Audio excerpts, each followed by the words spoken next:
Costeo variable.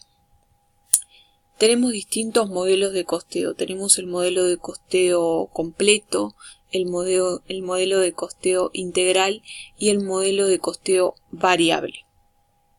En estos tres modelos, en los tres se incluye el costo variable, pero la diferencia está en el tratamiento que hacen con respecto al costo fijo. En los dos primeros modelos se incluye en el costo de producto los costos fijos, en el modelo completo se incluyen todos los costos fijos en el costo del producto, en el modelo integral solamente aquello vinculado con el nivel de actividad de la empresa, y en el costeo variable lo que se hace es excluir todos los costos fijos, es decir, que no se tiene en cuenta para el costo del producto los costos que son fijos, sino que se tratan como un resultado del periodo. Esta sería la estructura que tendría un estado de resultados por costeo variable. Tendríamos ingresos por ventas, los costos variables que este sería el costo del producto, que solamente incluye conceptos variables. Al hacer ingreso por ventas menos costo variable, lo que nos permite obtener es la contribución marginal. Y acá tenemos los costos fijos y gastos de administración y comercialización y gastos financieros que son fijos. Es decir, que estos que están acá, estos costos y gastos, no varían con el nivel de producción. Es decir, que independientemente de cuánto vamos a producir, estos costos siempre se van a mantener iguales. Al restarle a la contribución marginal todos estos costos y gastos, lo que obtenemos es la utilidad antes de impuestos. Si le restamos el impuesto a las ganancias, lo que obtenemos es la utilidad neta. Por lo tanto, esta contribución marginal tiene que ser positiva, eso sería lo ideal, que sea positiva, y además tiene que ser lo suficientemente amplia para poder soportar estos costos fijos y estos gastos fijos, para que nos dé una utilidad antes de impuesto positiva. ¿Cuáles son los elementos del costo variable del producto? ¿Cuáles son estos elementos que están acá? Esos elementos, o el costo variable del producto, va a estar formado por la materia prima, que es el elemento más variable, porque si no producimos nada, no se consume nada de materia prima. Si se empieza a producir 1, 2, 3, 4 unidades, se empieza a consumir materia prima. Por lo tanto, está directamente vinculada con el nivel de producción. Lo mismo con los materiales. Ambos siempre van a estar presentes en el costo del producto. Si una parte del proceso productivo se terceriza, entonces el costo de ese producto que tercerizamos va a estar dado por, en vez de tener materia prima y materiales, vamos a tener el costo de tercerizar ese producto. Otro concepto que va a integrar el costo variable del producto va a ser la mano de obra directa variable y las cargas sociales de esta mano de obra directa variable. Bueno, cuando la remuneración está en función de la cantidad producida, claro. O sea, si un operario tiene una parte de su remuneración que es fija, pero una parte que es variable porque depende del nivel de producción, es decir, que puede llegar a hacer horas extras, entonces eso depende del nivel de producción. Puede ser que tenga beneficio por producir más. Entonces, todos esos conceptos van a estar dentro de esta mano de obra directa variable y cargas sociales variables. Hay que hacer una aclaración con respecto a las horas extras. Es decir, si un operario hace horas extras, estas horas extras van a incluir el costo variable si y solo si no obedecen a negligencias. Es decir, si esas horas extras se hacen por negligencia, entonces van a ser un resultado del periodo. Por ejemplo, vamos a hacer horas extras porque llegó una demanda que no la teníamos prevista, entonces los operarios se van a tener que quedar en la planta por más tiempo, 2 horas más. Entonces, esas 2 horas más, la remuneración de esas 2 horas más, van a formar parte del costo variable del producto. Si necesitamos horas extra porque teníamos previsto en 2 días terminar la producción, pero no llegamos porque se nos rompió la máquina, porque el proveedor llegó tarde, entonces esas horas extras van a ser un resultado del periodo, porque esos surgen por la negligencia, por no haber los supervisores controlado de forma adecuada al personal, por no haber administrado de forma eficiente. Entonces, como esos conceptos, como esos hechos, esas situaciones solamente le pasan a la empresa, es decir, que no le pasa a los otros competidores, eso va a formar parte del resultado del periodo, no va a formar parte del costo del producto. Los if son muy pocos los if que son variables, hay, pero son muy pocos los que son variables. Pero los if variables formarían parte del costo variable del producto. Otro concepto que podría llegar a formar parte del costo del producto son los gastos de administración y comercialización variables. Es decir que si tenemos un vendedor que le pagamos una comisión por las ventas que haga, como ese concepto es variable, va a formar parte del costo variable. Es decir que todo lo que sea variable va a formar parte del costo variable. O sea que lo vamos a tener acá adentro. Y todo lo fijo va a ir en esta parte del estado de resultados. Bueno, ¿cuáles son las características de este modelo de costeo? Las características son que el costo de producción solo incluye los elementos variables, como vimos.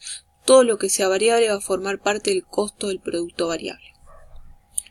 Los costos fijos son tratados como resultados negativos del periodo, no se incluyen los costos de producto.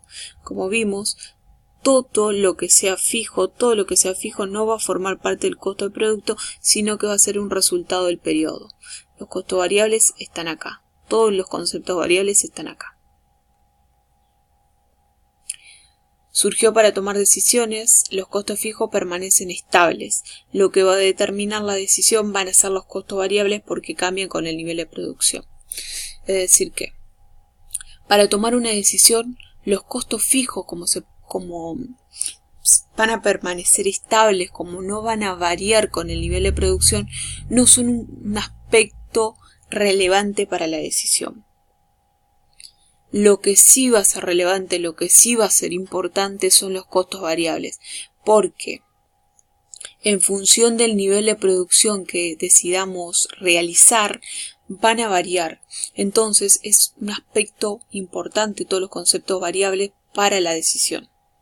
Es por eso que se hace esta discriminación entre todo lo que es variable y todo lo que es fijo. Lo variable es lo más importante para la decisión y es por eso que se lo distingue de todos los conceptos fijos. Y en el costo del producto es por eso que incluimos solamente los costos y gastos que son variables. Bueno, ¿cuáles son los usos del costeo variable? Los usos que nos permite el costeo variable son que nos permite obtener la contribución marginal, como vimos acá. Al hacer ingreso por venta menos costo variable, lo que obtenemos es la contribución marginal. Y la contribución marginal es muy importante para tomar decisiones como por ejemplo de si seguir produciendo una determinada línea de producto o no. Si tiene contribución marginal positiva, entonces es recomendable seguir seguir produciendo el producto si tiene contribución marginal positiva. Y si además tenemos otros productos con los cuales también, o sea, tenemos una máquina y con esa máquina producimos otros productos y no solamente el producto que estamos analizando. Entonces nos permite obtener la contribución marginal. Permite obtener un punto de equilibrio. Nos permite obtener el punto de equilibrio en pesos y en unidades. El punto de equilibrio lo que nos muestra es la cantidad a partir de la cual la empresa la empresa comienza a tener utilidades. Es decir, que nos marca una zona en la cual a la izquierda del punto de equilibrio no tenemos utilidades y a la derecha sí tenemos utilidades. Y ese punto de equilibrio lo podemos obtener en unidades o en pesos. Otro análisis que podemos hacer con el punto de equilibrio y tomando como dato la contribución marginal que la obtenemos del costeo variable es el punto de equilibrio más la utilidad deseada. Otra cosa que podemos llegar a obtener es el punto de equilibrio más la utilidad deseada más nuevos costos fijos. Es decir que tenemos el punto de equilibrio que por ejemplo puede ser 100 unidades. Es decir que a partir de 100 unidades empezamos a obtener utilidades. Entonces si queremos obtener 1000 pesos, entonces lo que vamos a hacer es tener en cuenta esos 1000 pesos para calcular la nueva cantidad que vamos a tener que producir para esos 1000 pesos, o sea, para obtener esos 1000 pesos. Y si además tenemos que incurrir en nuevos costos fijos, entonces tener en cuenta esos nuevos costos fijos adicionales para ver cuánto es la cantidad que deberíamos producir para obtener esta utilidad deseada y poder afrontar estos costos fijos. Todo esto teniendo en cuenta la contribución marginal que surge del costeo variable. Nos permite detectar utilidades fantasmas. Las utilidades fantasmas surgen cuando la empresa produce más de lo que debería producir, de lo que la demanda le exige, es decir, lo que la demanda quiere. Cuando se produce más unidades de esas que deberíamos producir. Nos permite obtener el punto de cierre, es decir, el nivel de producción a partir de la cual la empresa debería cerrar, debería dejar de producir el producto. Nos permite obtener ese dato y nos permite calcular el apalancamiento operativo. Todos estos datos lo podemos obtener con el costeo variable. Bueno, ¿cuáles son las ventajas del costeo variable? Sirve para tomar decisiones. Muchas de esas decisiones están vinculadas con todos estos usos que le damos al costeo variable. Da información para tomar decisiones internas, es decir que todas las decisiones del nivel de producción, si discontinuar o no una línea de producción, todas esas son decisiones internas. Da mayor posibilidad sobre lo variable, ¿no? Hay mayor responsabilidad sobre lo variable. La variable depende de la gestión interna.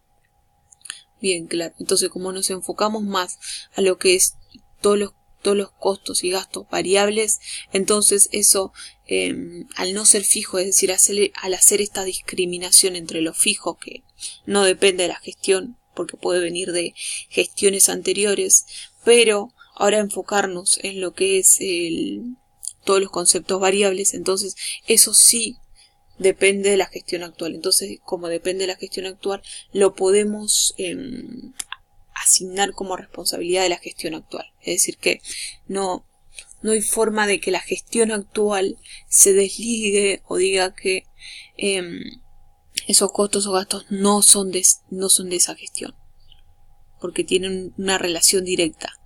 La gestión actual, es decir, sí, la gestión actual, la administración actual, con esos costos variables. Sobre ellos sí pueden actuar, entonces son su responsabilidad. Muestra una relación entre los ingresos y los costos más clara, porque tenemos los ingresos, los costos variables y los costos. Modifica el punto de vista, porque ahora nos enfocamos más que nada en lo variable. ¿Cuáles son las desventajas del costeo variable? Que no es aceptado por las normas contables, por lo tanto no se puede, por lo tanto se tiene que realizar de forma extracontable y para uso interno únicamente. No es aceptado por las normas contables, no sirve para uso externo y sostiene que no es posible prescindir de los costos fijos, porque para producir o prestar un servicio es necesario incurrir en costos fijos